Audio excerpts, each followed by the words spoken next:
20 years since the discovery of the Titanic, the legendary ship still contains secrets.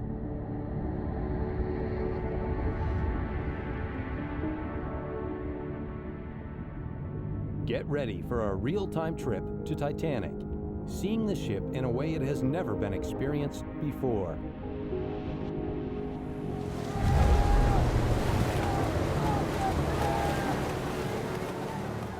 Armed with new technology, James Cameron is seeking answers to haunting mysteries that could never be solved.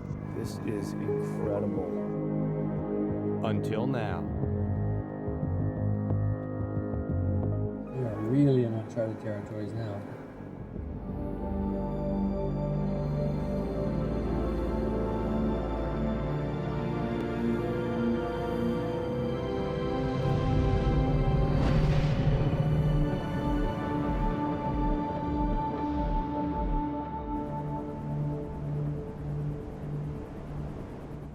Now this is mission control. It's also the control room. This is TV production in the heat of battle, and this can get pretty crazy in here, but that's all natural. What is not natural about what's going on tonight is the fact that James Cameron is broadcasting live for the first time ever, almost 2.5 miles straight down from the Titanic. So let's check in with him right now. James Cameron, you just made history, sir. Congratulations. Hey, thanks, John. Wasn't easy getting here, but we did it, and we're connected, and we're feeding a signal to you from 12,500 feet. Now that means that there's 12,500 feet of water over our heads, and that water is creating an awful lot of pressure on the steel sphere that we're sitting inside. I'm sitting here with Mike Arbuthnot, our archaeologist, and Anatoly Sagalevich, Dr. Sagalevich, and just so you don't think I'm sitting here playing Halo 2 at the bottom of the ocean, I'm actually flying a remotely operated vehicle whose name is Gilligan. And this is Gilligan. I don't know if you can see him there. He's the green sort of toaster on steroids. And he's actually a pretty small bot called an X-bot. And I'm going to come around and show you our submersible that we're sitting in. Oh, let me give you where we are. This is the forward well deck of Titanic. And you can see there that kind of tubular object is the mast, which collapsed during the sinking back in 1912 on April 15th. As the ship broke up near the surface. And just around here to the left, down below, we've got a hatch that goes down several decks. That's the bunker hatch, or hatch 3. We've got some deck winches over here, and we've got the electric cranes, and you can see the railing up there. That's at the B deck level, up above. So we're forward of the bridge right now on Titanic, and we're just sitting right on the deck with our submersible. I'll come around and give you a look at where we are. And this is, oh, you can see up above that light. That's Mir 1 up there. They're doing lighting for us right now, so you'll see something. As this deep down, there is no light whatsoever unless we bring it ourselves. So here's where we're sitting. Here's where the Mir 2 crew are sitting right now.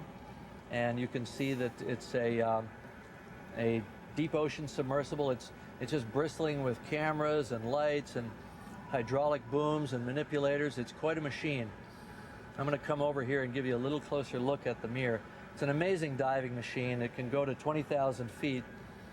And Anatoly did a fantastic job, and his team designing it and supporting us on this expedition, because we're doing some very unusual things. If you look down here on the left, that green bot there, that's Elwood. He's a veteran Titanic explorer, and he's going to be coming out with us later to do some exploring around the wreck.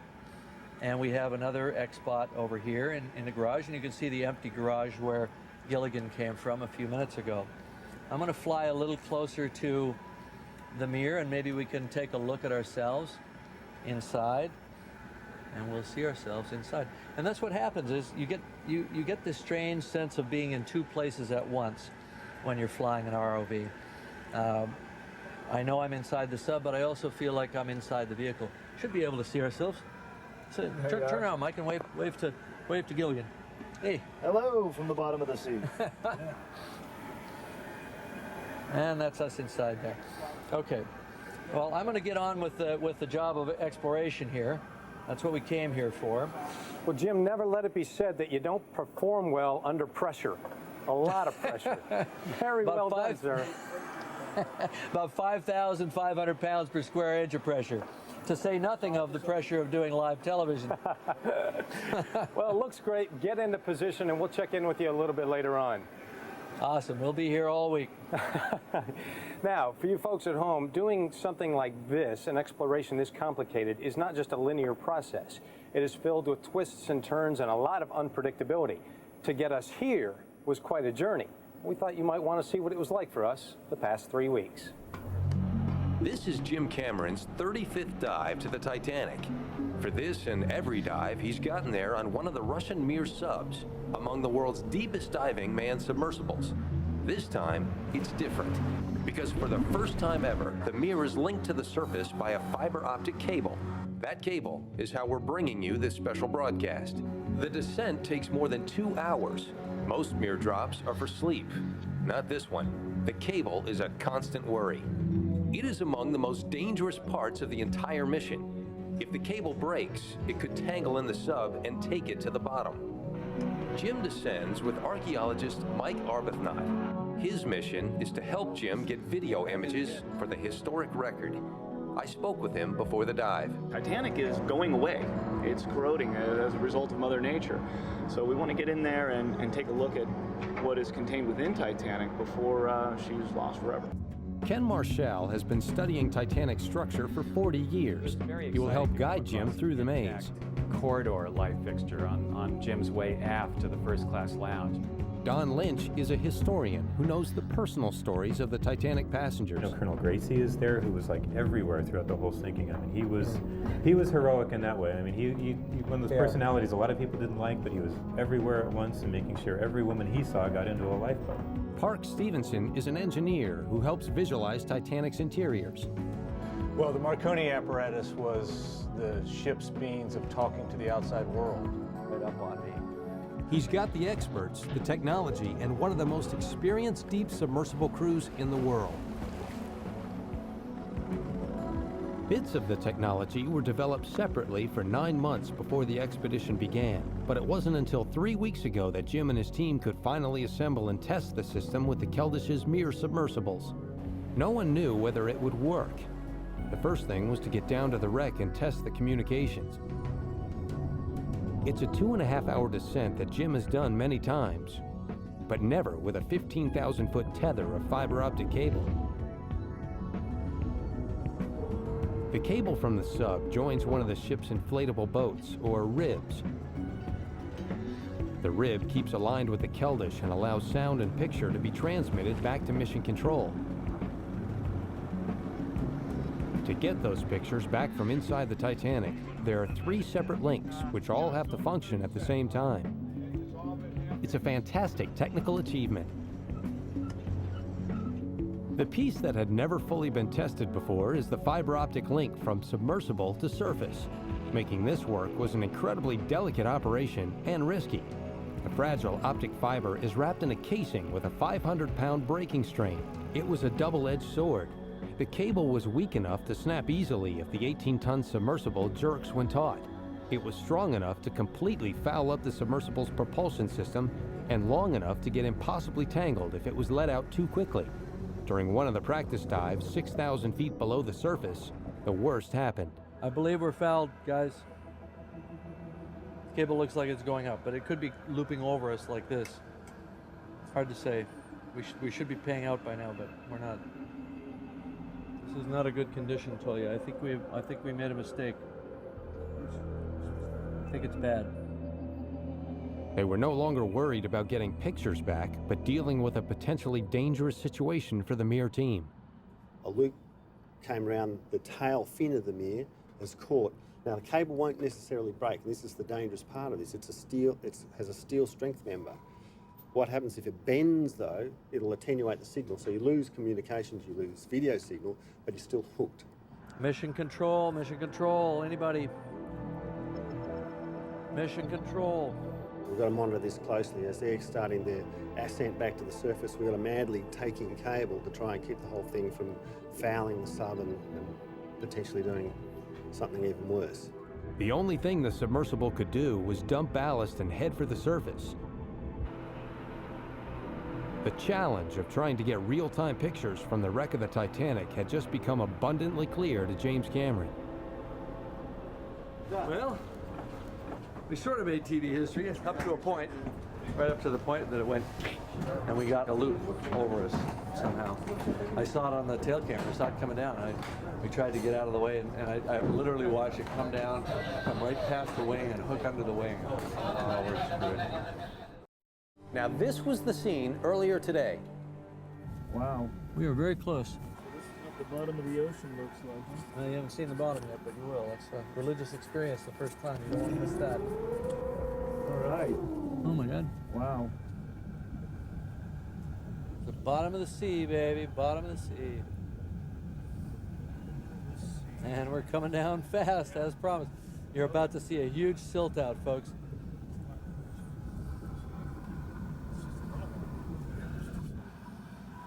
Just follow the skid marks. They'll take you to Titanic. All skid marks lead to Titanic. I do see some debris here. It's Titanic, dude. Check it out, huh? Just to show folks in Mission Control that we're really at Titanic. We're not making this up. Okay, get ready. Here you go.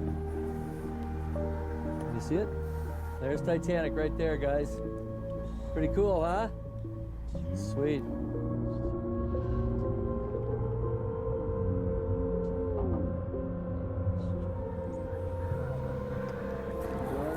Okay, roger that. We're going to come up into position at the bow. We are going to split the bow crane with you. We will go on the right side of the bow crane. You go on the left. But don't forget, after that, we're going to make a diagonal over to the wreck's starboard deck house. So that's a slight diagonal across the forecastle toward you. So give us a little room to do that.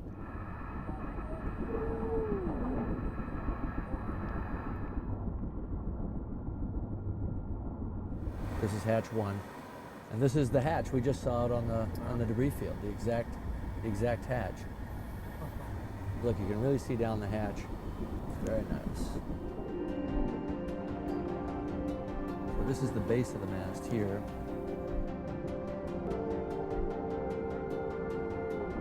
And when we were here in 2001, the mast was still almost perfectly intact. Probably hadn't changed shape since the ship sank, you know.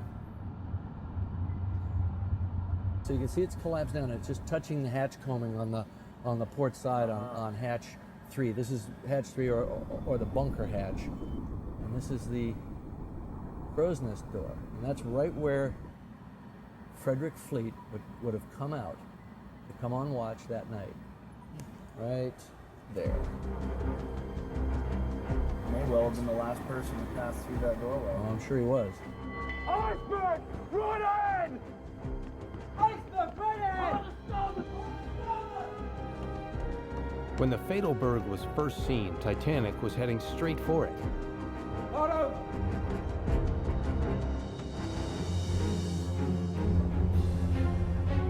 The lookout's warning averted a head-on, but the 48,000-ton ship sideswiped the iceberg, buckling the hull and opening seams along 300 feet of her starboard side.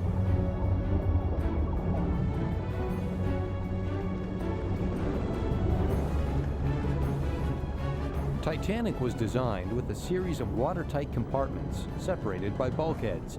The ship could stay afloat with her 4 forward compartments flooded, but the iceberg opened 5 compartments to the sea, and Titanic was doomed. As flooding pulled the bow down, the stern was lifted out of the water. Tons of force from the unsupported stern flexed the ship, and finally broke its back. Still attached by the double keel, the flooded bow pulled the stern almost vertical before tearing itself free and going down like a torpedo, snapping the mast and tearing off the bridge. 10 minutes later, after a 2.5-mile fall, Titanic plowed into the ocean floor, embedding its bow 6 stories into hard clay. It's here that Cameron and his team will focus their exploration. Okay, John, we are heading aft over the deck house right now, over the officers' quarters. heading for the grand staircase. All right, this is the grand staircase right here, coming up. And there it is. You're looking right down into the curve of the A deck level. Mission Control, we are starting bot ops. I'm just backing Gilligan out of his garage right now. His fiber optic tether is starting to pay out. Coming about, and okay, ready to roll. Okay, just straight forward, right over the edge. That's it. Okay, got you.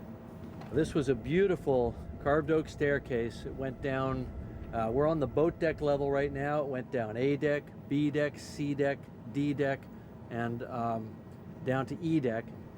This is our kind of main elevator that we use to get up and down through the ship. It really allows us to get to all the different deck levels on Titanic. So in a way, it's a blessing. The fate of the grand staircase has always been a mystery. The centerpiece of the ship and perhaps Titanic's most opulent feature. Down this staircase, Titanic's wealthiest passengers, members of high society from Europe, America, and Canada, made their grand entrances to the dining room. This was the place to be seen. Titanic's grand staircase was really, by far, in my opinion, the most dramatic, exquisite interior feature. It extended from the boat deck all the way down to F deck. The really elegant part of the staircase went from the boat deck to E deck. That's 6 decks. And it was made out of pale English oak and beautiful gilded wrought iron and bronze balustrades all the way down. It must have been really spectacular to stand at the boat deck and look all the way down to the E deck level there, down all those 6 decks. Of course, it certainly doesn't look like that today. It's all gone. The fate of the grand staircase has always been a mystery. Initially, it was thought that it had collapsed into the heart of the ship, but there's no sign of it. There's still plenty of wood preserved in the wreck, so it's surprising that a structure this solid is no longer there. You see, I think that the whole stairwell just lifted right out, the wooden stairs, leaving only the foundation. And these girders are just collapsed parts of the dome and so on from overhead that fell in when the ship hit the bottom. You'd have so much lift off that much wood and nothing holding it down because it was designed to be held in place, you know, more by gravity than anything. And we just stumbled upon that by accident when we were making the movie. And we sank our set and the staircase broke loose and floated up. It actually created a pretty dangerous condition because we were all in the set and suddenly this thing came roaring up underneath us. It was pretty wild. Now, John, we've just come over to the port side of the ship. I'm actually flying Elwood and Mike's got Gilligan. Look at that. These were first-class cabins here. I'm going to move in on this window so you can see the glass. And if we look around here to our left, we'll see the broad expanse of Titanic's boat deck. There it is, going all the way off forward to the bridge. We called it the boat deck because this is where the lifeboats were. And of course, during the sinking, this was the scene of a lot of the action during the night. Now, what you would have seen here is the davits for the lifeboats. They would have been standing up about 12 feet tall. The boats are about 30 feet long. There were 4 of them along here. And people would have been standing around not knowing what to do. If we were to look up, we'd see the #1 funnel, a big smokestack, and steam would be venting out of that because they were venting off the steam from the boilers because they were at full speed when they hit the iceberg. And so now the officer's trying to tell people, get in the boats. You know, they can't understand them over the steam. You've got the ship's orchestra playing. They're right down here on the other end. They're hearing ragtime music. You know, it's light and perky. So there's this strange mixture of a thinly veiled hysteria with this almost surreal sense of calm. And as the passengers came out, they were mustered on deck by the officers, and they were told to get into the lifeboats. Ladies first, women and children first, and they didn't want to go. And I'll show you why. Come over here to the edge and look down, and this is what they would have seen, just blackness. Now, ladies and gentlemen, we are going to begin boarding the lifeboats. For the time being, QM, I require only women. Now, the ship was 6 stories above the water. It was a moonless night, and it just looked cold and black and desolate out there. And it was so warm and comforting here on the ship. If I just turn around here, current. So really what it was is a sense of denial at this stage. They were in a state of denial. Right over here is where we had Lifeboat 6. Lifeboat 6 would have hung here in its davit. Well, Lifeboat 6 is really one of the most interesting lifeboats for the different characters that it had in it. You had Frederick Fleet, who was the first man to see the iceberg, the lookout. Iceberg! Right ahead! You had Robert Hitchens, who was the quartermaster at the helm at the time of the collision. And then, of course, the unsinkable Molly Brown, this Denver millionairess who was made famous by the sinking of the Titanic for the way she took charge of the lifeboat once it was out on the water. Major Arthur Puchen from Toronto, who came climbing down the falls when he was ordered into the lifeboat at the last minute because they needed the extra hand. And he's just a few days short of his 63rd birthday, and he does that. You've got a number of really strong women. You've got the daughter of a congressman from West Virginia. You've got several militant suffragettes from England. The daughter of the man who founded this department store, Saks Fifth Avenue. And they really get into a big fight with Hitchens once they're out on the water because he didn't want to rescue anybody from the water. He didn't want to go back to the ship and get more people. And even though they never ended up doing any of those things, these women really sort of kind of took charge of the lifeboat under Molly Brown's direction before the night was over. Now, on an earlier dive, we got into the Marconi room. And Parks, why don't you tell us the significance of that room? Well, the Marconi transmitter was the voice of the ship, really. If it hadn't been for the Marconi operator's ability to talk to other ships in the area, nobody would have known that Titanic was sinking with the possible loss of all life on board. They couldn't have called for the rescue ships, the Carpathia that eventually showed up and rescued the survivors. All right, well, let's take a look at the Marconi room now. We are just outside the door, which is going to take us to the Marconi room. And we're about to enter that right now and have a look around and try to answer some questions that have been bothering us since the last expedition here. I think we're in.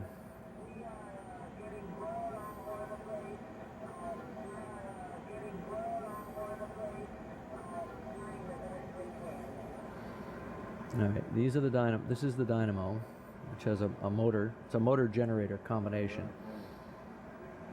And right ahead of us is the control panel that Parks wants us to image. So it looks like it's still standing. And look at these regulators. This is incredible. You see the knife switch down, the left knife switch is down. The right one appears to be up, if I'm The right one is correctly. up, but that makes sense. This is the incoming current, and that's the outgoing. Yeah. So they were sending right up till the end. And the settings are still in the same position they were the night it went down. Yep. This is right where Jonathan Phillips switched off the set. There's the knife switch in the down position. The handle's gone. But the question is, if they worked right up till the end and seawater was pouring in the door, would you stand there and grab the handle on a 440 volt breaker? I don't know too many people that would. So either he was incredibly brave, or they left earlier than Bride said they did later. The night before the disaster, the Marconi transmitter broke and no messages could be sent out.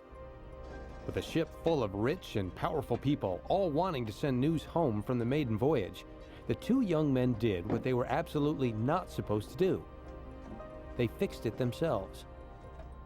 Marconi maintenance manual says you're supposed to go on battery power, which gives you a range of about 80 miles or so, as opposed to the normal 250 plus miles.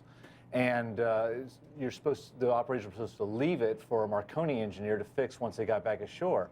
But Phillips and Bride went in there that night, spent 6 hours in the silent room, troubleshooting the fault. They found a short in the secondary winding of the transformer. They fixed it, put it back together, tested it, and the transmitter was as good as new. This was state-of-the-art technology. These guys, you know, Phillips and Bride, they were like the computer, you know, geniuses computer geeks of their time.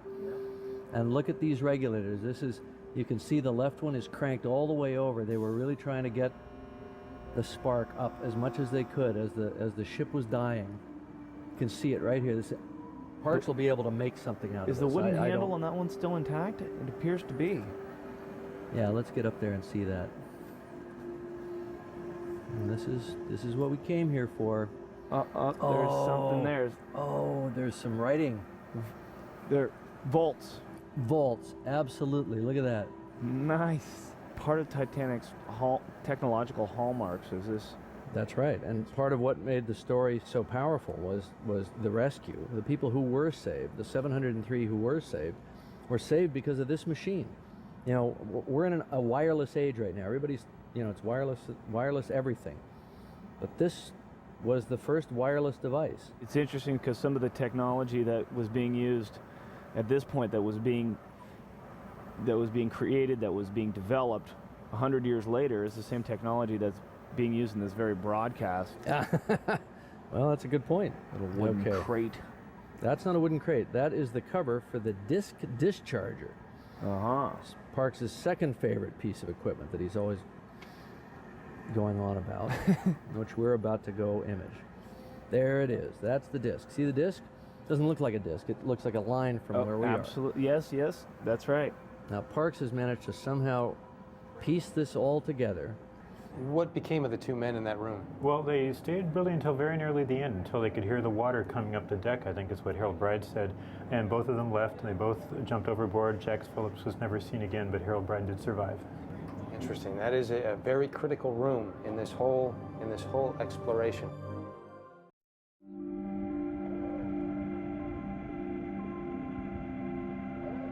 Hey, John, what you're seeing here is actually Captain Smith's quarters, and this is his private bath. He was one of the best captains, most respected captains of the North Atlantic route. This was his retirement voyage. He was going to take the biggest ship in the world on her maiden voyage and just go out in a blaze of glory. We've moved up to the bridge. Right in front of us is about the only thing that's still really recognizable on the bridge, and that's called the telemotor. I'll get in a little closer on that. What happened here was that as the ship plunged, as the bow section went down, it went down so fast. There, you can see our mirror now, just down below on the well deck. The ship went down so fast that the currents of water flowing over it snapped the guy wires that hold the mast, and it fell back and hit right here on the bridge, and it shattered the face of the wheelhouse, and the flow of water just tore it all off. So there's not a whole lot left here. It's very, very hard to imagine what this would have looked like. Maybe you guys have some images up there that you can show people what it might have looked like on the day.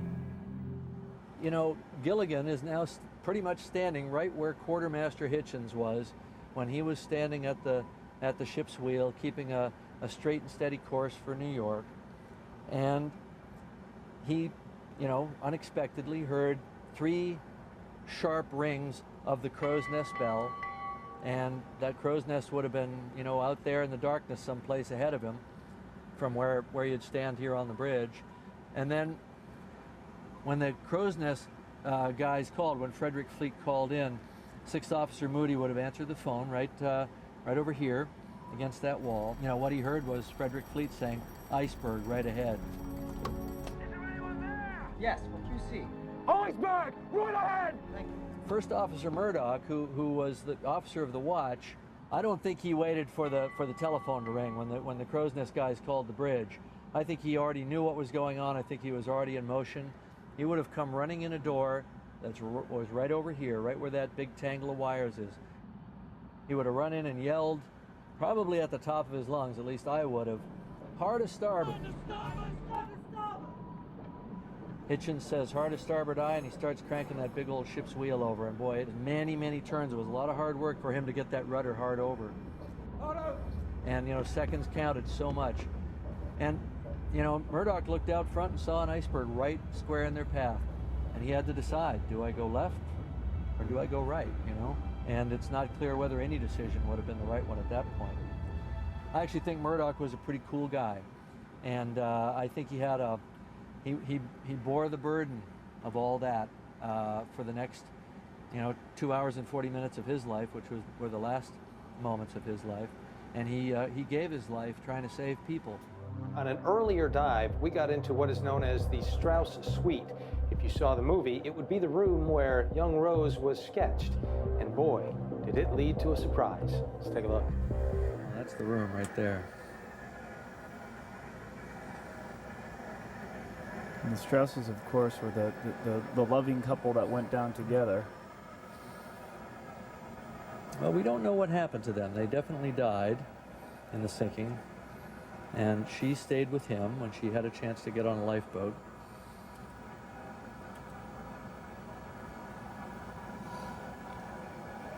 Well, I believe we are in the Strauss cabin. We are in the Strauss cabin, yes.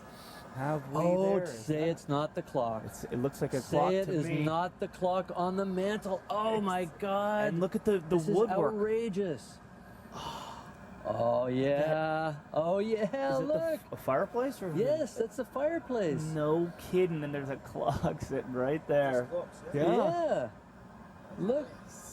Nice. Oh, this is the clock we did in the movie because we based it on this photograph of the Strauss no cabin. Kidding. It's the clock. No kidding. Fantastic. That's outrageous. And it's remarkably well preserved. Look at that. It's sitting on the It's mantelpiece. gilded.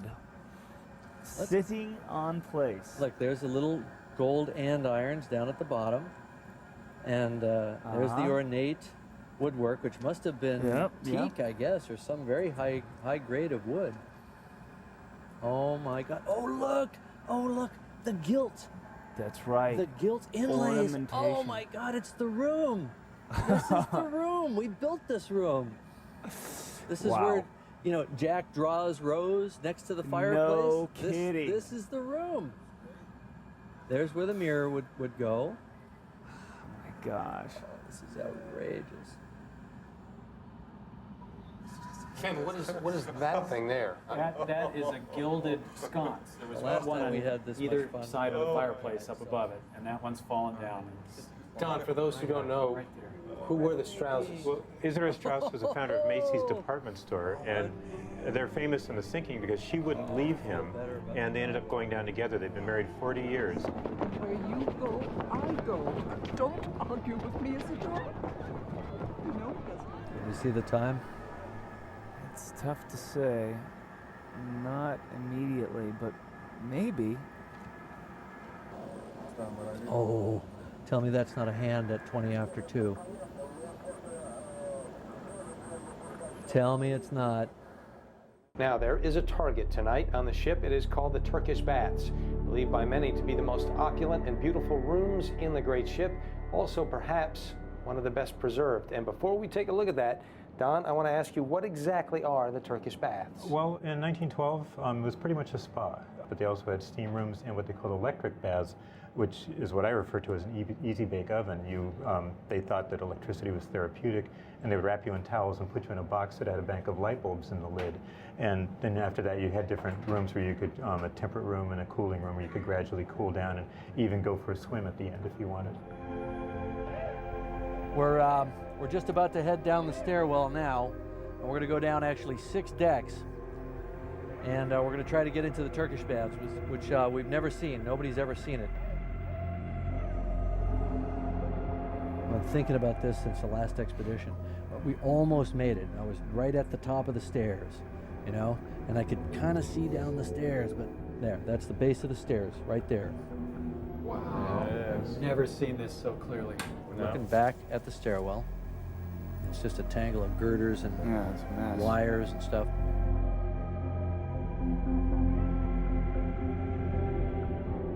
It's looking up the staircase. You're looking up 5 decks there. Look at this. You're actually looking at the angle of the D-deck stairs right there. Now we're looking down. There's the E-deck stairs, what's left of them. And now I'm starting down. Okay, we're coming down. This is the right place. That's where we're going, right down there. I think this is my best bet right here. Right. Looks like I'm over the stairwell, and now I'm starting down. We're coming down. Geez, this doesn't even look like stairs. We're definitely in uncharted territories at this point. This is exciting. So this is deep, deep in the ship. That's the Turkish bath, dead ahead. I think I can just get through here. If I don't bring a rusticle down on my head, knock something off. That's bad when that happens. Oh God, please don't silt out down here. Oh gosh. We're so close. You might silt out in this confined space. That could just ruin. Yeah. See all these rusticles? Oh wow, he is knocking rusticles. And if a heavy enough one lands on him, it'll make him negative, and he might get pinned to the deck. Yeah. He's moved past it. If you always keep moving, you always stay ahead of any cloud you stir up. I'm a little disoriented, but we should be approaching the vestibule, should be to our right. Just got to stay really low, scooting in here. This is when your knuckles get white. Come on, baby. And I think I'm past it. Oh, it looks like access. All right, the door's open. Door's open. We're entering, tell them we are entering Turkish baths. We are entering Turkish baths. This is the cooling room. This is it, we're in. Tile, that is tile. The tile's on the wall. It's all there. You guys made the call. Look at the quality of preservation. Yeah, Ken called it totally. The preservation of this room is unreal. Wow. That tile, that's a complete panel. This just looks like glass. Look how reflective it is. Oh my God. Look at the ceiling fixture. Ceiling fixture. Oh, another. There's another one. In place. 3 lamps, they're all still on the ceiling. That is so unbelievable. All the beamwork is there. This is down. Look at the decorations. That is like perfectly intact.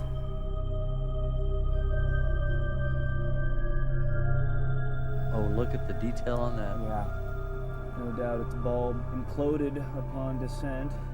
Oh, there's one of the beds. Yeah, one of the look, recliners. there's one of the lounges. Tell them we see a lounge. We see a lounge. We see a chaise lounge. That thing is in really good shape. You see the frame? See the frame there? There's another one. This thing's just upended.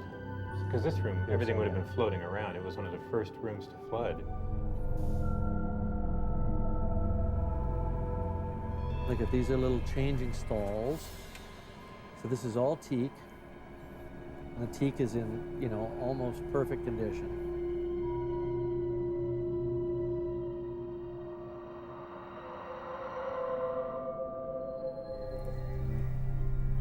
Look at the preservation. The tiles are brand new. And look at all this woodwork. It's just intact. Oh my Lord. You can see floor. We've never seen the floor. Look, you see the baseboard. There's all no the way down to sediment. the Is floor. that floor That tile? almost looks like a Is floor that floor tile. tile? Framework again. Isn't that incredible? Wow, look at that. Look at that gorgeous tile back in there. The colors are perfect. Can you imagine the force, the concussive force of this ship hitting the bottom, and this room survived? Oh my God. Copy look at that. this. It's all here. It's like time has just stopped. It has. It's hard to imagine where we are, how deep we are, how remote we are from the human world, and yet we find this beautiful place. It is. Like it's a little church at the bottom of the ocean, Look at the color. Oh my God. Oh my God. That's unbelievable. There's a steward's call button right there. Yeah, that's a call button, but if we push it, I bet nobody will come. It's moments like this where you really feel the ghosts of Titanic.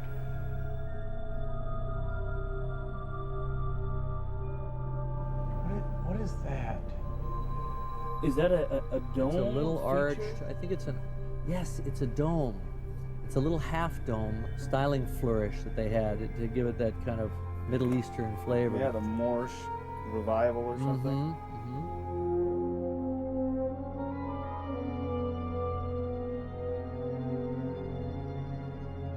Look at this, a little Arabian fantasy at the bottom of the ocean. How bizarre is that?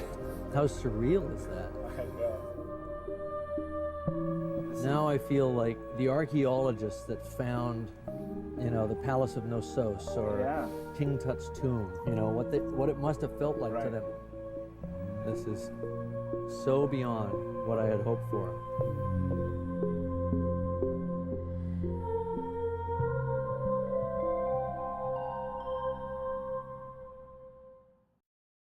Well, folks, we are almost out of time here, but before we leave, let's get some final thoughts from the experts to see how they thought tonight went. Parks, we'll start with you.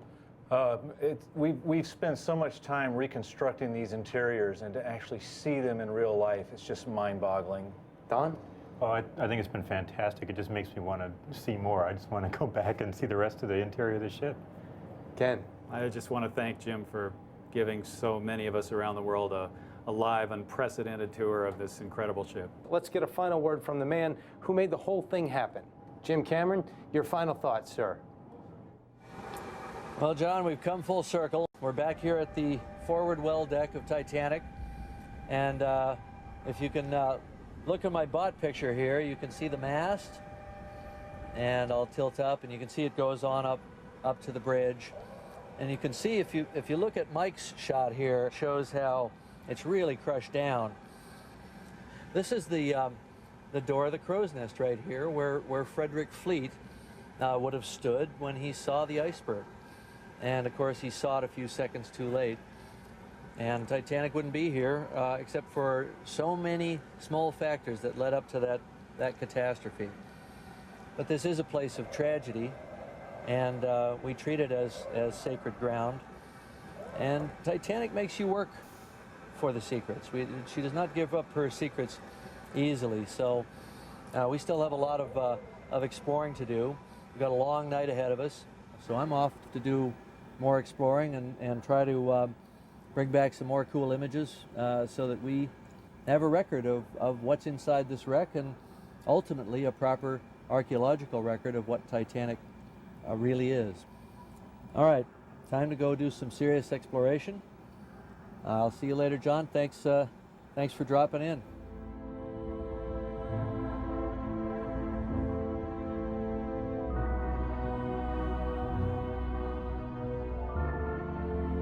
Wow, this is a perspective you never get. It's like walking down the ship.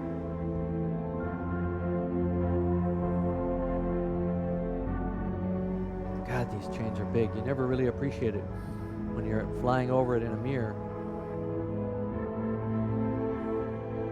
That is a platform to stand on, so you could literally stand at the bow and look out. And that's where Jack and Rose would have been standing. This is what it would have looked like to look out over the ocean. I never thought I'd never thought I'd be standing here.